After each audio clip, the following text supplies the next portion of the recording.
किताब मुकद्दस में से ग्रंथियों के नाम पौलुस रसूल के पहले खत के 14वें बाब की तिलावत। मोहब्बत के तालब हो, रूहानी नेमतों की भी आरजू रखो, खुसूसन इसकी के नबूवत करो, क्योंकि जो बेगाना ज़ुबान में बातें करता है वो आदमियों से बातें नहीं करता बल्कि खुदा से, इसलिए कि उसकी कोई नहीं समझता, हालांकि वो अपनी रूह के वसीले से भेद की बातें कहता है। लेकिन जो नबूवत करता है वो आदमियों से तरक्की और नसीहत और तसल्ली की बातें कहता है। जो बेगाना ज़ुबान में बातें करता है वो अपनी तरक्की करता है, और जो नबूवत करता है वो कलीसिया की तरक्की करता है। अगरचे मैं ये चाहता हूँ कि तुम सब बेगाना ज़ुबानों में बातें करो, लेकिन ज़्यादातर यही चाहता हूँ कि नबूवत करो। और अगर बेगाना ज़ुबानें बोलने वाला कलीसिया की तरक्की के लिए तर्जमा न करे तो नबूवत करने वाला उससे बड़ा है।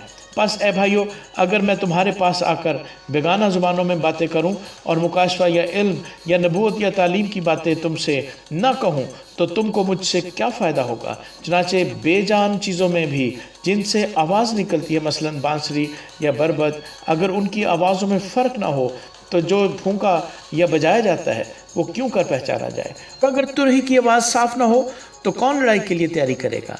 ऐसे ही तुम भी अगर ज़ुबान से वाज़ेह बात न कहो तो जो कहा जाता है क्यों कर समझा जाएगा। तुम हवा से बातें करने वाले ठहरोगे। दुनिया में ख्वाह कितनी ही मुख्तलिफ ज़ुबानें हों, उनमें से कोई भी बेमानी ना होगी। बस अगर मैं किसी ज़ुबान के मानी ना समझूं तो बोलने वाले के नज़दीक मैं अजनबी ठहरूंगा और बोलने वाला मेरे नज़दीक अजनबी ठहरेगा।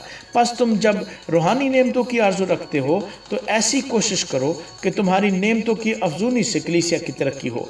इस सबब से जो बेगाना ज़ुबान में बातें करता है वो दुआ करे कि तर्जमा भी कर सके, इसलिए कि अगर मैं किसी बेगाना ज़ुबान में दुआ करूं तो मेरी रूह तो दुआ करती है मगर मेरी अक्ल बेकार है। बस क्या करना चाहिए? मैं रूह से भी दुआ करूंगा और अक्ल से भी दुआ करूंगा, रूह से भी गाऊंगा और अक्ल से भी गाऊंगा।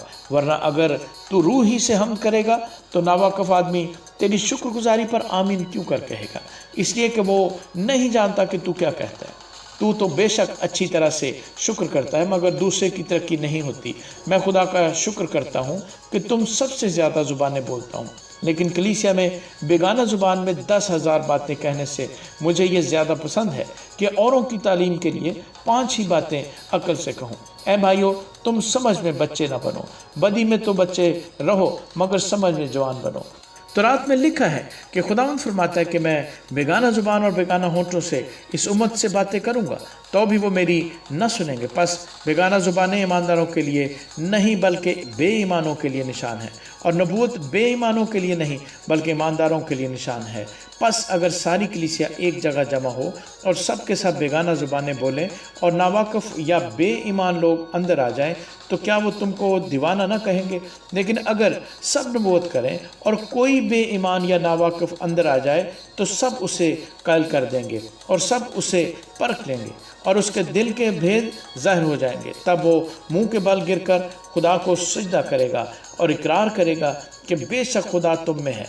बस ए भाइयों, क्या करना चाहिए? जब तुम जमा होते हो तो हर एक के दिल में मजमूर या तालीम या मुकाशफा या बेगाना ज़ुबान या तर्जमा होता है। सब कुछ रूहानी तरक्की के लिए होना चाहिए। अगर बेगाना ज़ुबान में बातें करना हो तो 2-2 या ज़्यादा से ज़्यादा 3-3 शख्स बारी बारी से बोलें और एक शख्स तर्जमा करें। और अगर कोई तर्जमा करने वाला ना हो तो बेगाना ज़ुबान बोलने वाला कलीसिया में चुप का रहे और अपने दिल से और खुदा से बातें करें। नबियों में से 2 या 3 बोलें और बाकी उनके कलाम को परखें। लेकिन अगर दूसरे पास बैठने वाले पर वही उतरे तो पहला खामोश हो जाए, क्योंकि तुम सब के सब एक एक करके नबूवत कर सकते हो ताकि सब सीखें और सबको नसीहत हो। और नबियों की रूहें नबियों के ताबे हैं, क्योंकि खुदा अब तरीका नहीं बल्कि अमन का बानी है, जैसा मुकद्दसों की सब कलीसियों में है। औरतें कलीसिया के मजमा में खामोश रहें, क्योंकि उन्हें बोलने का हुक्म नहीं बल्कि ताबे रहें, जैसा तौरात में भी लिखा है। और अगर कुछ सीखना चाहें तो घर में अपने अपने शौहर से पूछें, क्योंकि औरत का कलीसिया के मजमा में बोलना शर्म की बात है। क्या खुदा का कलाम तुम में से निकला या सिर्फ तुम ही तक पहुंचा है? अगर कोई अपने आप को नबी या रूहानी समझे तो ये जान ले कि जो बातें मैं तुम्हें लिखता हूँ वो खुदावंद के हुक्म है, और अगर कोई न जाने तो ना जाने। बस ए भाइयों, नबूवत करने की आरजू रखो और ज़ुबानें बोलने से मना ना करो, मगर सब बातें शाइस्तगी और करीने के साथ अमल में आए। आमीन।